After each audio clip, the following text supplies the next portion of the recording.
Nasa kote sa Marikina ang lalaking sangkot umano sa pangingikil. Ang kanyang biktima, dating nobyang hinihinga ng pera kapalit ang hindi raw pagpapakalat sa kanilang maselang video. Tunghayan sa pagtutok ni John Consulta, exclusive. Pagkatanggap ng pera ng target,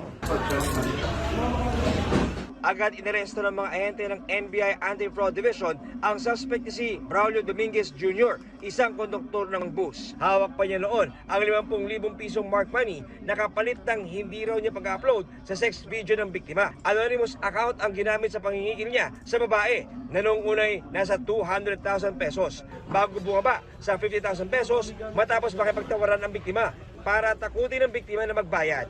Pinadala daw niya ng bahagi ng video ang mga kaibigan ng babae.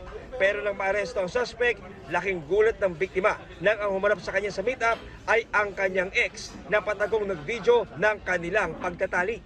Even the taking of the sexual video was not known to her at na ginawa ito ng surreptitiously nang hindi niya alam. Yung palang gagamitin pang blackmail sa kanya.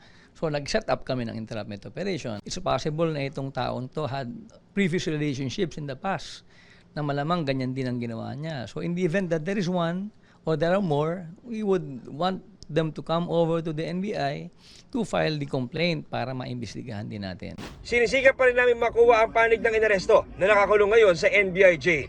What we filed are cases of unang-una yung robbery extortion under Article 293 ng Revised Penal Code. Nag-file din kami ng violation ng RA 9995, the Photo and Video Voyeurism Act. Para sa GMA Integrated News, John Consulta, nakatutok 24 oras.